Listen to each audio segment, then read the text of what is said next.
Okay, so what we're going to cover in this section is a special kind of triangle. One of these special kind of triangles that we'll look into in the next few weeks.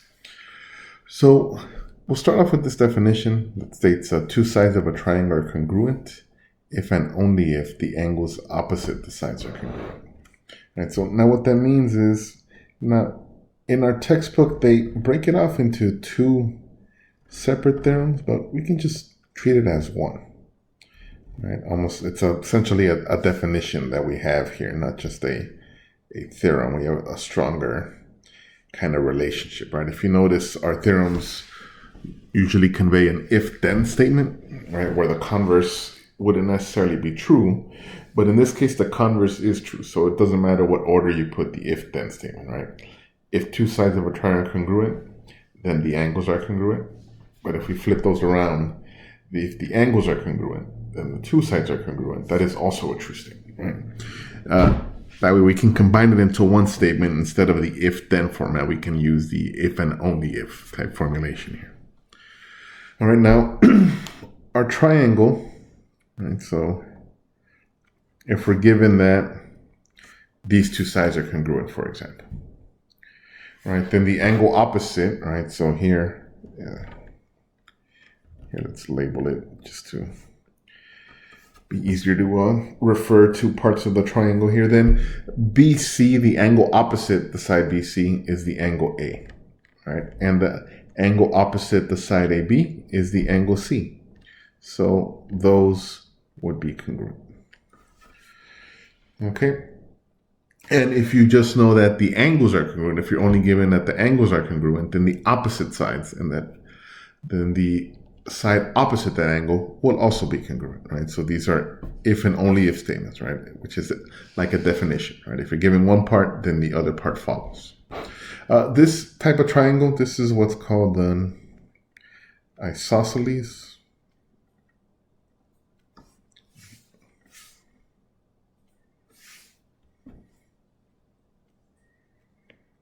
triangle.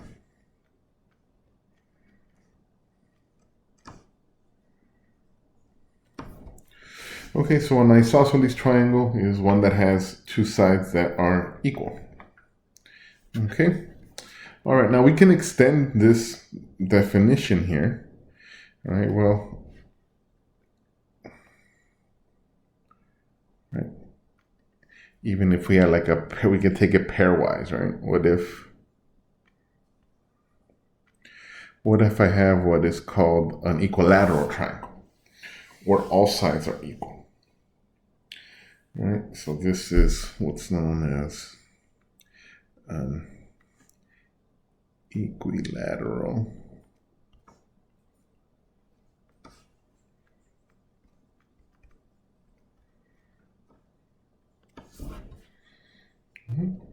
Now, what the previous statement said, if we had it restricted it to two sides, but I mean, we could treat that definition as pairwise, and we could say, all right, well, let me just look at, let's say, for example, maybe just the sides AB and BC, right? If I did that, that would mean that the opposite angles were congruent, right? Well, what if instead I just focused on BC and AC? That would mean that that angle B is congruent to angle A. Right, so in this case, not only can we say it's an equilateral triangle, all the angles will also be congruent, right? So we can even call it an equiangular triangle.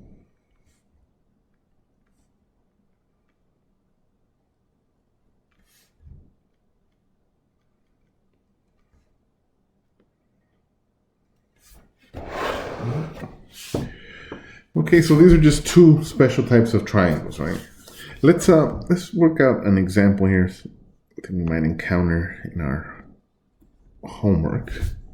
Okay, so let's say we had the figure that looked like this, right?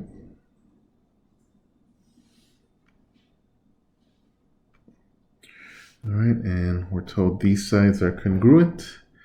Angle ABC. All right, and then this here is 3x squared Here, I'm going to write it in there. So the angle there is 3x squared plus 5 degrees. Here, 2x squared. Excuse me. Okay. And our goal here is to find x,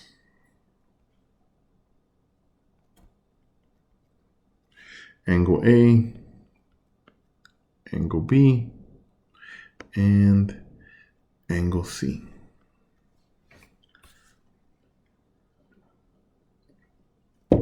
Okay, so looking at this, one helpful fact that is going to come in handy here, or a couple of them. The first one is that the sum of all of these angles has to equal to 180. All right, so if I take 3x squared plus 5, and I add up all the angles, right? So plus 2x squared. Now, I'm not given a measure for angle A, but again, now we can use properties of isosceles triangles. Right, so here if we have, okay, so if we have an isosceles triangle, which we do, we have these congruent sides, the opposite angles are also congruent. So angle B has to be congruent to angle A. So this angle here is also 2x squared. Okay, so I want to add another 2x squared here. And that is equal to 180. All right. Okay, let me give myself some more room here. So now we have what it comes down to is solving a, looks like a quadratic equation. So let's start by adding up all of these values here. 2x squared plus 2x squared is 4, plus another 3, we have 7x squared. Plus 5 is equal to 180. Right. Subtract 5 from both sides. And we get 7x squared is equal to 175.